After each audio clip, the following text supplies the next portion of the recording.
for real good. We are really, really good, yes. Thanks for your patience. Good morning, everyone. Thank you for your patience and welcome to the Sunday Forum. Today, Peter Del Nagro is going to talk to us about labyrinths. And as you can see, the title of his presentation is something I cannot pronounce, and that's why I have been saying labyrinths. Before we welcome Peter and have him offer the opening prayer, let me just introduce him. Peter Del Nagro was born in Buffalo, New York, and grew up in one of its suburbs. He entered the University of Buffalo in classical studies in hopes of becoming an archaeologist, but majored in history instead. He had plans of going on for a PhD, but felt called to the ministry instead and attended Princeton Theological Seminary, where John Koenig was one of his New Testament John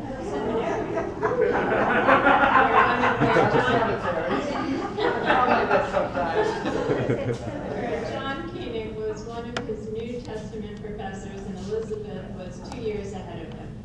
He was a minister for 31 years. Upon retiring, Peter came to San Diego to get a history degree at San Diego State. He had hoped to teach, but COVID got in the way, so he likes John Lennon's observation that life is what happens when you make other plans.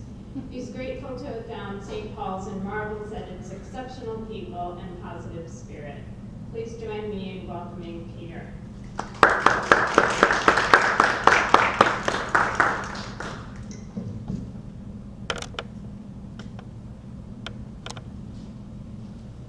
Thanks very much, and I'm glad we have this new room here. It's Latin. It's pronounced Solvitur, V's or W's in Latin pronunciation. Solvitur ambulando. It means it is solved by walking. The idea here, and St. Augustine lived in the 5th century. The idea here is that sometimes when we pray, you get like an instant answer, but more often, if you're like me, you pray for stuff for a while, and you have to lean into the peace side of things and allow God to work and let the process work. And after a while, maybe through feelings and thoughts, an answer begins to emerge. And so this is part of the idea here. It is solved by walking, and we do a lot of walking, of course, going through a labyrinth.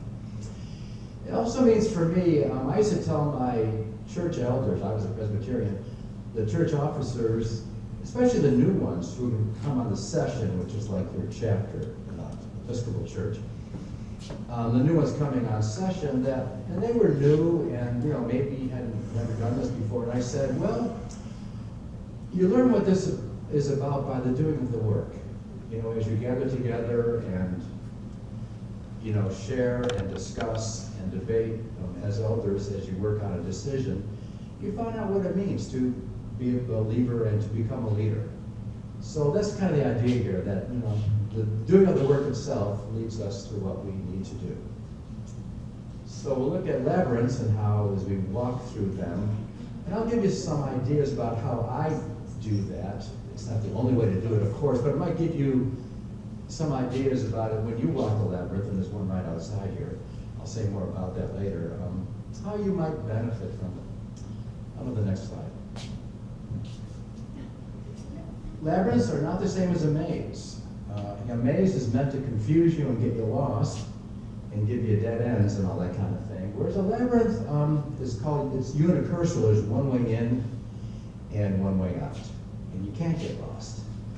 And you try to get to the center, or home, which is a pretty powerful word in the Christian vocabulary in church. We'll talk more about that later on, but we try to come home or get to the right place. And so there's a difference here. The first labyrinth was actually a maze. It was developed by Daedalus, the artificer who lived around 2400 BCE, we think, in Knossos in ancient Crete. He made the labyrinth. Supposedly, the story is that inside the labyrinth was the Minotaur, which was half bull, half man, And the city of Athens had to, every year, I think, sacrifice 10 young men and maidens, to the Minotaur. And so Theseus comes, and he beguiles, or the daughter of King of Knossos falls in love with Theseus. Her name is Ariadne, and she gives him a thread. So as he goes into the labyrinth, or the maze, to slay the Minotaur, he can find his way back through the thread. Later on, we'll find out that that thread for Christians becomes the Holy Spirit, leading us through the labyrinth. I'll talk about that later on. But that's the original of this. Labyrinths, I want to say, are all over the world. They're not a Christian thing at all. And we find them everywhere. Nazca, Peru, with those special designs in the desert floor. There's also labyrinths there. They show up in ancient Egypt among the pyramids. The ancient Greeks. The Romans had mosaic ones. The Chinese have them. Hopi Indians had them on their pottery. They just show up everywhere.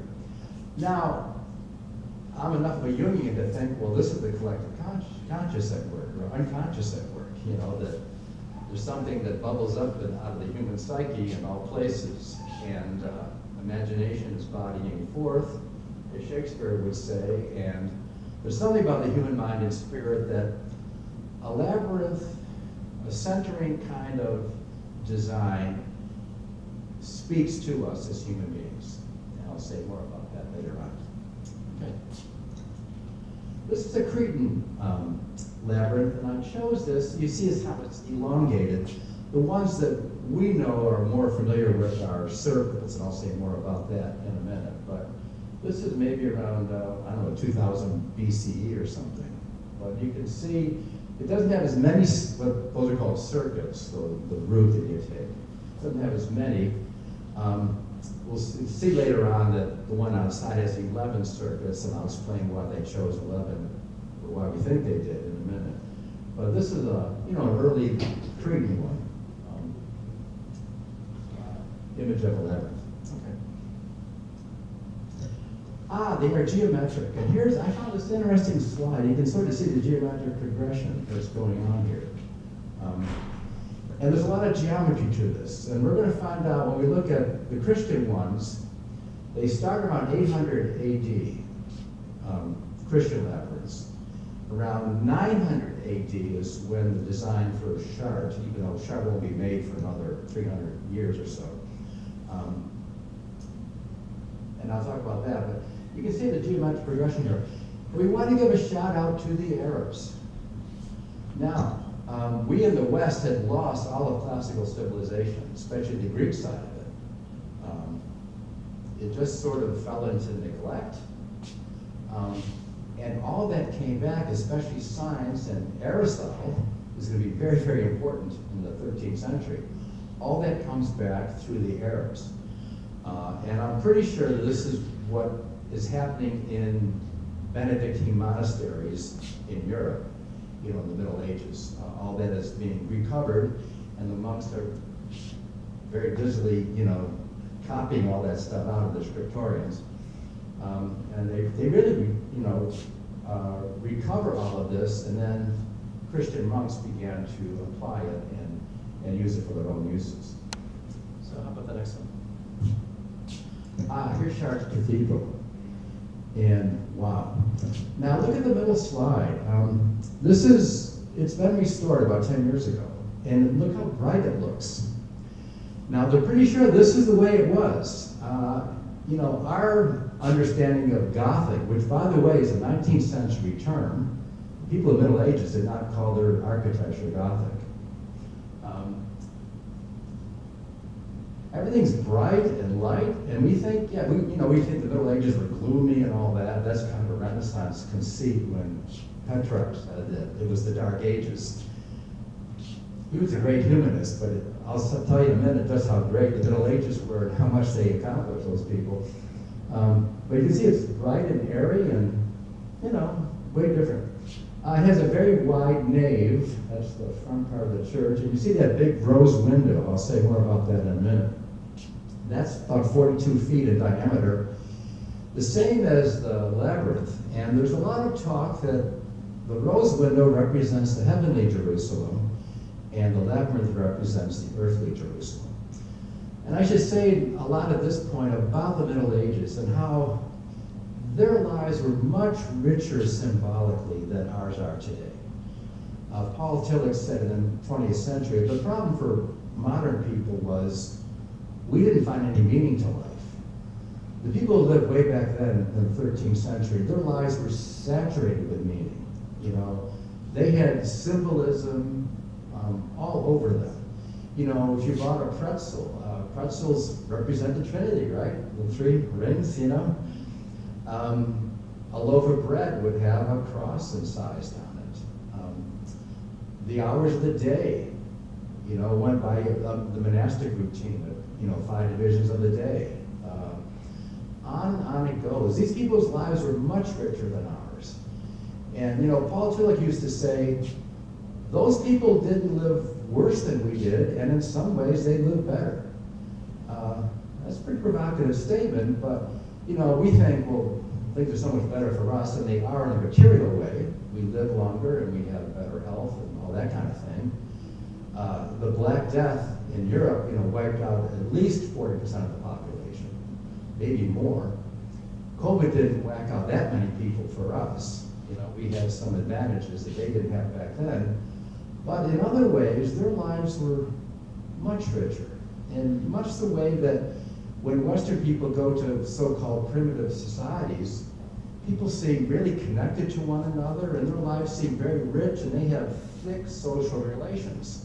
You know, a lot thicker and more productive than ours seem to be in the modern world. So, and I want to say about these people, you know, they produced St. Francis and Hildegard of Bingen and Thomas Aquinas, you know, and Duns Scotus in philosophy, and, you know, pretty fantastic architecture. You know, this is great skill to build this stuff, you know, to design it and to build it. You might want to read the Ken Follett, who writes espionage. He went into some English cathedral and he was totally entranced by it. He belonged to some pilgrim churches called it very, very plain worship, and he sees this fabulous English cathedral, and he just got mesmerized by it, and he started reading it, and he wrote all these books called the Kingsbridge series. And they're wonderful. The first one's called The Pillars of the Earth, and it's about the building of a great cathedral. And I read the prequel, which is really in the Dark Ages, called The Evening and the Morning. I haven't read the third one, which I think is called Kingdom Come, and I'm reading the fourth one now, which is called Column of Fire, which is about the Reformation. Great stuff, but the second one, The Pillars of the Earth, about the creation and building of a great cathedral. Totally fascinating and wonderful story. So these people accomplished a lot. You know, they had the monasteries, and the monks were copying the Bible and as many other works as they could, preserving learning, you know, in a time when there wasn't a whole lot of that. We owe them a lot, you know, so, okay. I want to say, too, about Chartres. It's on what they think is a Druid sacred space or area for a mother religion. So Christianity adopted that, you know, and picked up those vibes. You know. Here's the rose window, which may represent the earthly Jerusalem. And how about the next one? And here are some of the labyrinths.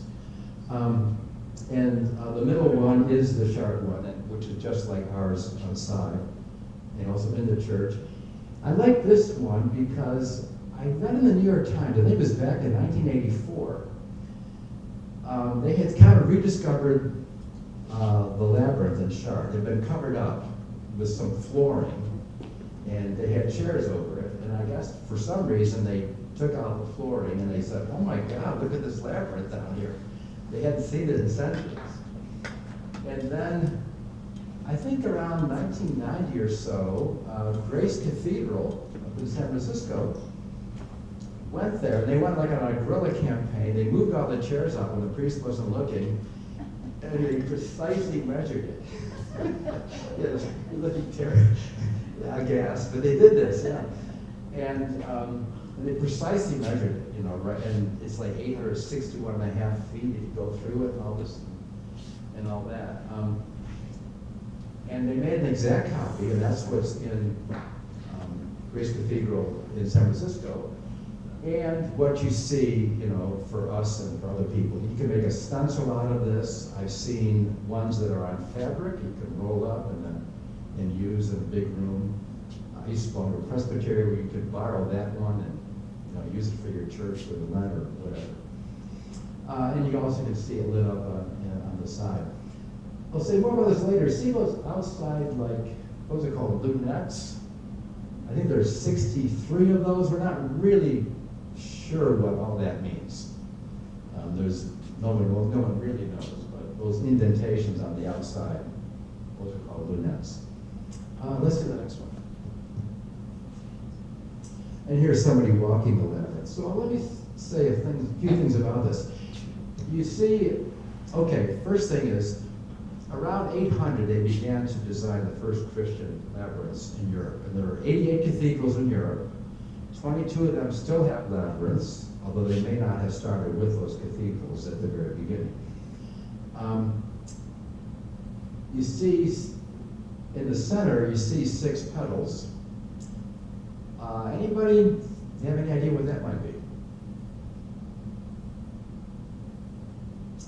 6 days of creation, right? On the 7th day, God rests.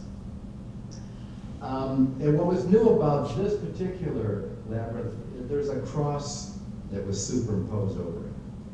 That's what makes this uniquely Christian for the first time. And it meant a lot of things. In the center, they used to have a medallion of Theseus slaying the Minotaur, pagan symbol. That got taken out during the French Revolution, which was anti-clerical and burned down for cannon fodder. Okay, you know, but you know, that Christ, you know, on the cross overcomes death for us and evil. And that's the way they saw, we believe, Theseus and the Minotaur, you know, also overcoming evil. And it's crosswise, and I always think of Phil Collins, you know, Take the Long Way Home, because you start off on the bottom and you go all the way over to the right-hand bottom quadrant and make yourself back, you know, the left hand, and then, you know, you keep going back and forth until you finally get to the center. Which means, you know, life doesn't always go in a straight direction, does it? There's lots of detours and apparent dead ends. We'll look at that in a minute.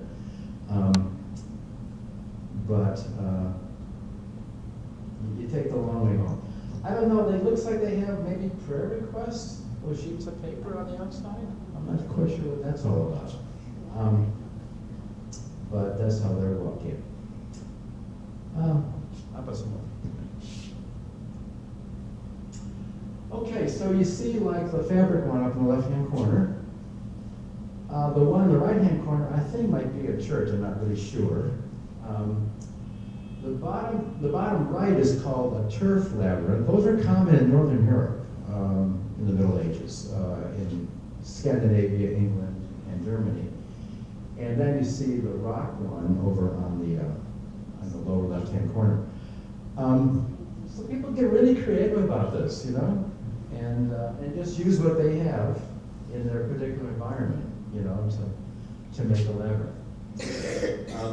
And this one's like in a wooded setting. A lot of municipalities in the last 20, 30 years, you know, in civic space are putting in labyrinths. They're not necessarily a religious symbol, and people who are believers and not believers walk them for whatever reason. But I think that's kind of interesting. I'll say more about that, why this came back. Labyrinths pretty much disappeared out of cathedrals with the Enlightenment. Because it was anti-clerical in some respects. But also, sometimes the priest didn't like little kids. dancing and playing on the labyrinth. You know those priests. And some of them we think maybe they didn't like the lady working out their own salvation, you know, their own ideas about theology. They wanted, you know, just to be able to control that. So maybe that's why they fell out of favor. But they did, and we'll say about how come they came back in the 20th century. How about another one? And here's some others. Here's a square one on the left, so they're not always circular. I think that's in England. And then you can see this fabric one in the center. And look what somebody did with some leaves.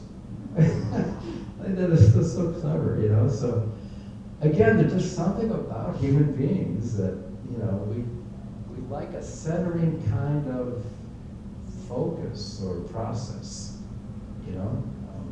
We seem to need that. And a fingered one. Look at that, you know. So again, you know, I have a little paperweight. It's a copy of the Chartes one. You know, I just look at it. I use for a paperweight, but I just like to look at it, and sometimes I trace my finger through it. And another turf one. You know, somebody got really clever up there. Claudia, did you ever do your labyrinth? No, I was just saying, you know, I'd love to do that. You were going to stencil one, right? I did, yeah. But I wanted to do it in the driveway with a palm tree in the center. Yeah. Well, you might get to it. It just gets put off, you know. Cindy, want to talk about yours? There's a rock one in our yard that we did a number of years ago. Friends came over and there's a lot of rocks. And so we laid it out and it's been there. It's people in a lot. It's fun. Do you have to regularly sort of repair it for the rocks, right? Yeah, periodically, yeah. It takes a while. Oh, yeah. Less over the years because it's not kept up with it more so, but I spend a lot of time with it. A lot of writers are using labyrinths in their writing. Throughout the centuries, a lot of writers talk about these, put it in their stories, and a lot of history speaks of these. Mm-hmm. Yeah. It's very amazing. I mean, and right now, all this generation with Harry Potter, labyrinths. Oh, cool. So it's there in both the dark and the light. Mm-hmm. And it's used originally by monks for prayer. And they would walk them, and you could get lost in them. And they found many dead bodies in them. I don't know about Because the that. hedges were so tall. Those are mazes when they do it like that in England. Yeah, a little different. Yeah. They call these mazes in England, yes, but they are labyrinths. And they are very, very ancient. But if you look at your thumb, you will find them. There you go. Yeah, yeah. Maybe that's where they thought of it. Yeah. The turf one, I knew somebody when I was in Ohio. They put one in their backyard, so people adapt it. You know. Good fun. Yeah. Another one. Peter, you can get little finger-sized, hand-sized ones, Yeah. carved wooden ones, Mm-hmm. and they come sometimes with a stylus so that you can trace it.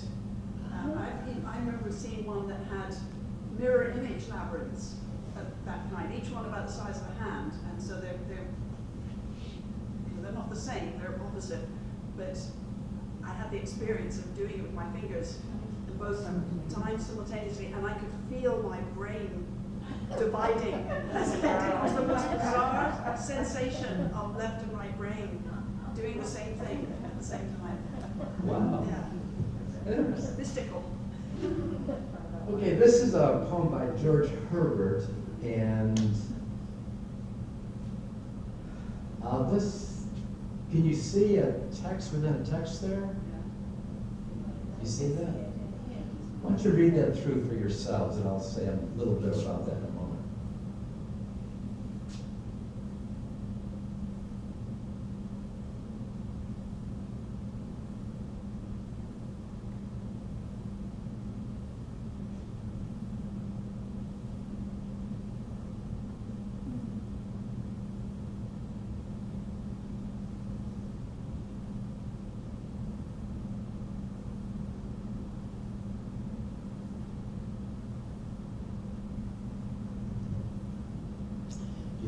text from Colossians, a very mystical text. My life is hid in God with Christ, says St. Paul. Wow. George Herbert was an Anglican priest, I think in the 1600s, and wrote all his poetry. And, you know, labored in obscurity in a little country parish. So often back then, priests were lazy as heck and didn't do anything, but he was quite diligent and cared for his people, and did poetry as well. So my life is hid with God in Christ is, I think, the actual Colossians quotation. I find that very, very deep and mystical. And I wanted you to think about that as we think about walking a labyrinth, because, well, a couple things are going on, you know? You're walking it. Now, I'll say a couple things about how I walk it, and these are just ideas that you may or may not want to use. Some people walk the labyrinth to release an emotional knot as they go, sharing it with God as they meditate and think about a particular situation. Some people walk it on behalf of a healing for somebody else. You know, sort of like a sacred pilgrimage kind of thing that you do. You know, you're walking towards God. We walk towards the center, and you come back out. Sometimes, okay, I said there were 11 circuits. Why do they pick 11? Well, there are 10 commandments, but people think they're smarter than God, right? So they add one more. So that's sort of a sign of human sin. Another idea is that 12 to the people in the Middle Ages was a very special number. I said before that the 6, which by the way is the multiple of 2 times 3, both prime numbers, they would have thought that's pretty cool. They'd get the 6 in 6 days of creation. The 12, 3 times 4, well, there are 12 months, which they thought was perfect, and there are 12 apostles, which they thought was super perfect, you know? So this is the way the medieval mind thought, you know? Nothing was accidental. Everything, they saw God everywhere. And so 11, well, because we're imperfect, so we shouldn't pretend to perfection, you know? So we live in this sinful reality, and according to the Middle Ages, and that sinful reality is in us, but we're walking a road of redemption.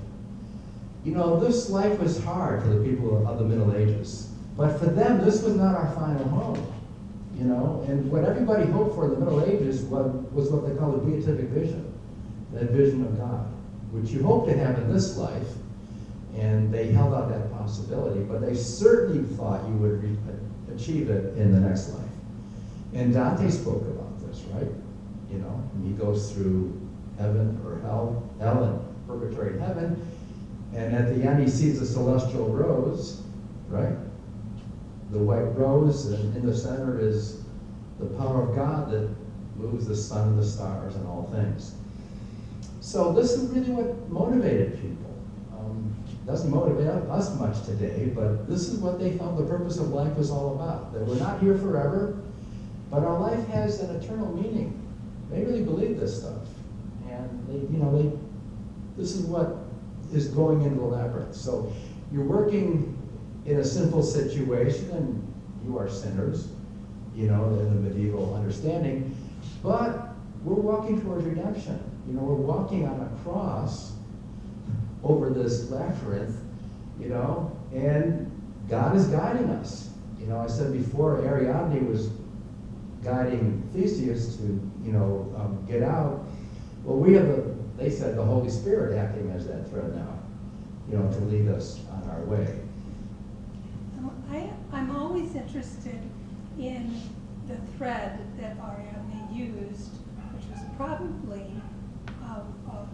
wool, Mm-hmm. and that Wool, yeah, and that the word for that is clue. Clue. A ball of thread is a clue. Well, And wow.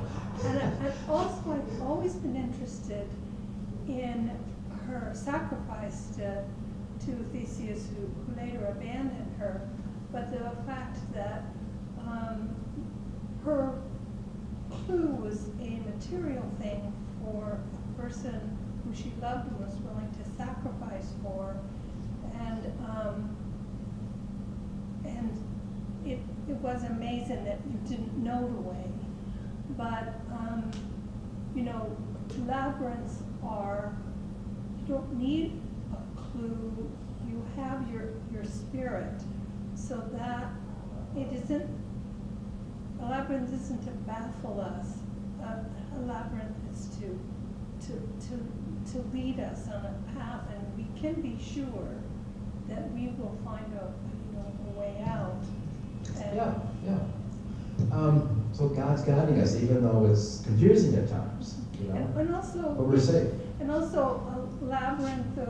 The Greek word is labyrinth. You know, a two-headed sword. And sometimes I think about the double-edged sword of truth, and how that when you walk the labyrinth, you have to be aware and conscious about what you're doing, because you're in a way defining things. What is right and what is wrong. In your relationship to God, you're trying to be discreet. And that idea of the labyrinth, I like that idea. Also, if you look down at the plan of the labyrinth, you'll see that it actually was designed by the Greeks. The palace at Knossos was the labyrinth, although we think of it as underground. And it was designed to move wind through the house, because Knossos is extremely hot in the summer. Yeah. And I also think about that labyrinth as the wind of God, the Spirit of God moving us. Yeah, absolutely. Yeah, great. Thank you for that. So as we walk, sometimes I do it chronologically. I start with my earliest memory, and I go through, you know, my friends growing up, and elementary school, and high school, and college, and later on in life. Sometimes as I make the turns, I think about turning points in my life that have happened, along the way. Sometimes, you kind of get lost in the labyrinth, so to speak. And you think about that at times, when you kind of feel like you're in the dark spiritually with God. And then you just sort of hang on, according to the mystics. You live in that time of darkness. And you kind of befriend it, say the mystics. And you trust God. And some mystics say that sometimes God allows that darkness time in our life so that we will increase our faith and trust in God. The dark night of the soul. So these are other images, But again, we are being guided. We can't get lost. We can't fall away, so to speak. As we keep going, our life is taking a double motion, right? We're walking one direction, and yet there's a deeper mystery that's moving through our lives. Our life is hid with God in Christ. The meaning of it, the purpose of it, we're not always aware of, but it kind of gets revealed to us. And I think the people in the Middle Ages, I think they were much more in tune with us, with that stuff, than you and I are today. Cindy? The first time I walked a labyrinth was when the group from Chartes Cathedral brought Hans one tall souls. And we were told that, like walking in, it's a bit like you're emptying yourself as you walk in, and kind of walking away from the world, to get into the middle.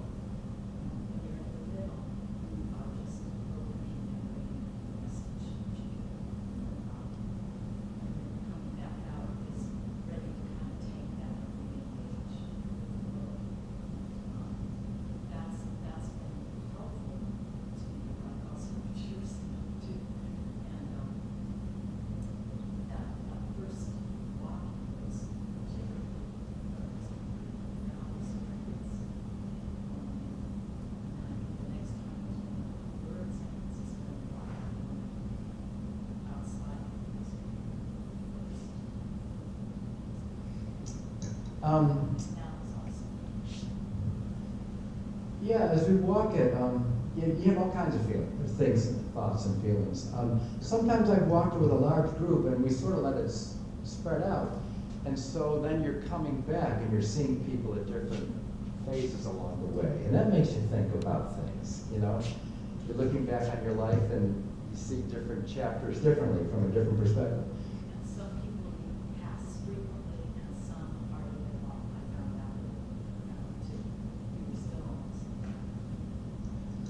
Yeah, and you think about your life and the people that come into it and or go out of it, or you go out of their life or come into their life, and that's a mystery too, isn't it? You know, I didn't expect to live back in San Diego again. You know, and in fact, we came here in 1988. We were living in New Jersey, and we came out on vacation. My parents lived here, and we stayed for 3 weeks. Our son was only like 3 or something at the time. I remember talking to my wife and saying, "Well, it'd be great to come out here and retire." In 1990, we came, you know. So, I mean, life is just so unpredictable, you know. So, so those are some of the feelings that I think about. Sometimes I walk it chronologically. Sometimes I think about special people in my life that have come in. Sometimes I think about all the teachers I've had. You know, I did a lot of schooling.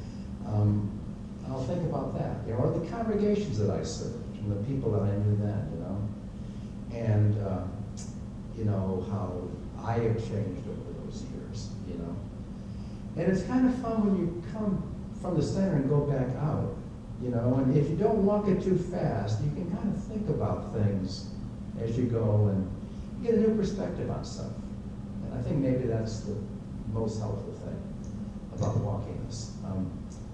We all walk it in our own way, of course, you know, and I think that's the beauty of it. Another thing, too, I like about the labyrinths, people just instinctively just know what to do. I mean, it doesn't take any special training or anything, you know, you just see it and people start walking it, you know, sort of instinctively. I said before that labyrinths start reappearing in the end of the 20th century. And why is that? Well, a couple things. Arnold Toynbee he was very, very famous around 1950. You know, British historian, and he was being published everywhere. No one reads him anymore, but he did the whole thing about the life and death of civilizations and societies. And in 1950, Arnold Toynbee was a Christian, and he was quite concerned at what he saw was a very secular Christian West. This is just after World War II, of course, so that was a pretty traumatic incident for Western civilization. And he felt that we had kind of bottomed out in 1950 or so, that the world had really become very secular. And I didn't think he expected this, but then it began to change. And you know, the latter part of the century saw a lot of ferment in society, a lot of spiritual ferment. The counterculture of the 1960s, really, even though it was a lot of drugs and stuff, that was a spiritual kind of thing in a lot of ways, moving in human societies at that time, and still with us. And then spiritual practices, which in Protestantism had pretty much disappeared, all of a sudden there was a big hunger for this stuff, especially in my generation. You know, we brought back Lectio Divina, something they did in the Middle Ages, sacred reading of the Bible. If you wanted spiritual direction as a Protestant, nobody did it. You had to go talk to the Roman Catholics, which is what I did, you know. They were keeping that tradition alive. And then it started filtering back into the Protestant side of the church. So, and I think that labyrinths, the rediscovery of them, was sort of part of this movement. The hunger in human hearts, you know, for God again. Till it felt that in the 20th century that God had disappeared because people didn't want God anymore, you know? And I think that's a pretty prophetic thing to say, you know, but God never goes away forever. And I think God was trying to come back into the world and try to touch human societies again. And I think that was part of what was going on in the last 20 or 30 years. Another thing, too, I had a course called The Modern Middle Ages when I was at San Diego State. And the course talked about how in the 19th and 20th century, all this stuff in the Middle Ages that no one had thought about for centuries came back again. Stained glass windows in churches. That was a 19th century phenomenon. Tiffany glass, 19th century phenomenon, going back to what was in the medieval churches. All that stuff that Wagner did, you know, recovering Viking myth and all that stuff. By the way, the word Viking is a 19th century word. The Vikings didn't call themselves that, they called themselves Norsemen, you know. But the Viking logo, like the Swedish Airlines used that for adventure, you know. The Vikings went all over the world, so they promoted Swedish Airlines, you could fly anywhere. It had a nefarious kind of connotation, right? You know, with the right wing and the Nazis, who, lifted up the brutality, the supposed brutality of Vikings. So all this kind of stuff sort of came back into our consciousness in our time. And I think labyrinths are sort of part of that process. The things that we realized our civilization used to have that were pretty special, we began to value again. And I think that's my guess is how this labyrinth kind of bubbled up back into the collective unconsciousness in a secular society like ours in the last 20, 30 years. Like I said, they show up in municipal places, you know. We have a lot of conversation about that in America, about whose religion gets to go where in the public space. The labyrinths seem non-denominational, so to speak, and they don't have any overt religious connotation, and so people kind of welcome that, you know. Anybody can walk it. As I said, Buddhism has their kind of centering symbols, mandalas. Most religions have this stuff. And it's just something about human beings that we need to find a center, a purpose, a meaning, and we realize that we're walking on a journey, but we're not walking pointlessly. I think that's what the labyrinths reassure us, that all this has a meaning. Maybe it's hidden, like, my life is hidden God in Christ, but it's there. And I think that's why this is appealing to us. Any comments or questions? Robert? Thank you for that very elucidating talk, and I'm really glad right at the beginning you made that distinction between mazes and labyrinths, because I've been in both. And frankly, That strikes me as the difference between hell and heaven. You get lost in one of those mazes, and it's just horrible. Yeah, it's terrifying. And in fact, I really liked your emphasis on the labyrinth, how you're going somewhere, even though you can be distracted. And I had a good psychiatric colleague who came to Christianity because he felt it was going somewhere. And I really like this emphasis on this other dimension of life. And I think particularly I'd like to underscore your point about going to the past and bringing the pearls forward, like the Arabs did and sort of the Renaissance did. And I think that really has very important value for our life now that we have dismissed. And I think that is the difference, many of the dramatic rise in suicide. It's just because there's not this spiritual dimension. And this is, recognize, for example, if I can just use one example from science, and then, with sleep, we have a component of sleep that is very logical, that's sort of earthly. If you wake up somebody during the stages of what we call delta sleep, and their reasoning is very logical. But if you wake up someone during what we call rapid eye movement or REM sleep, that's the kind of creativity and hallucinations, and that is sort of what C.S. Lewis would call Demeter, the goddess of imagination and darkness, as opposed to the goddess of light and rationality. So I really think this is a very important dimension that we have lost. And I like all the symbolism, the 12 tribes of Israel, that, to go back to that and make, that you're connected with the cosmos. So thank you very much. You're welcome. And and they made those connections, all that stuff, resonated for them. and they were aware of it, yeah. So that can really help with the sense of isolation, disconnection from the universe. Yeah. Some others? Anybody want to share their own thoughts on when they walk on the labyrinth?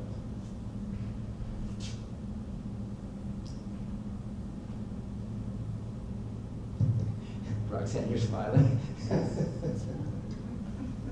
And silent. Oh, okay.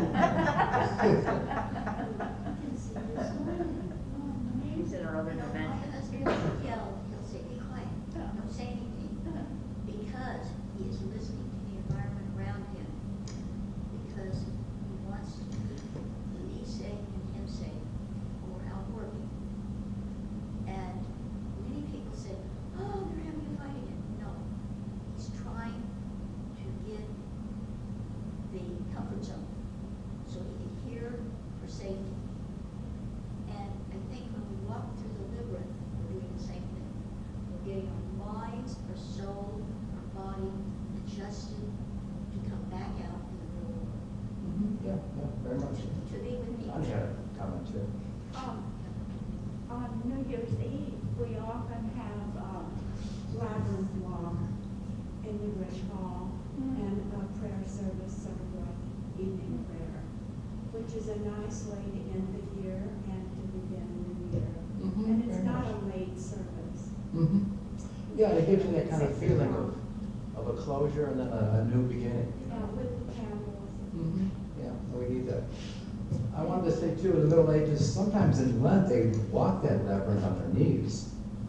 Now, they had a higher talent for praying than you and I do, and they would kind of welcome that stuff, actually, that's kind of their spirituality, but yeah, you'd walk on your knees the whole way.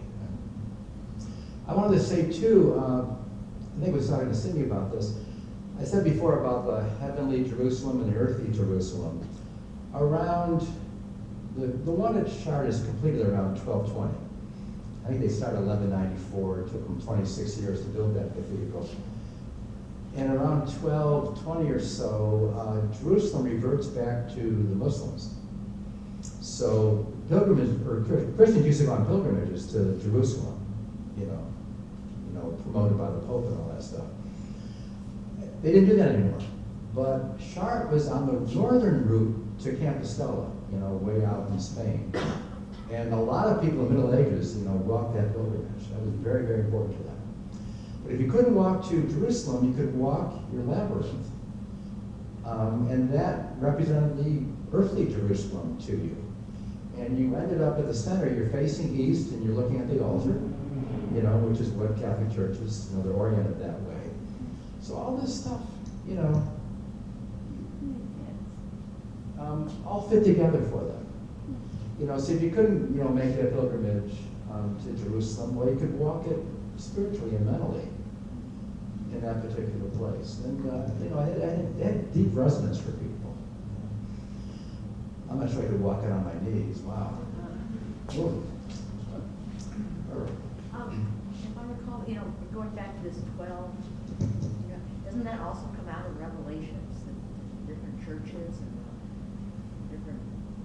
Yeah, are there 12 letters? Yeah, I'm not sure. Yeah, maybe. And it Yeah. reflects back, it seems to me, on the 12 tribes of Israel and that word and the 12 churches, so it sort of comes together. Yeah. Numerology meant a lot in the Middle Ages, and also in the Jewish community. Kabbalah was the same kind of thing, and they had mystic meanings for all this stuff.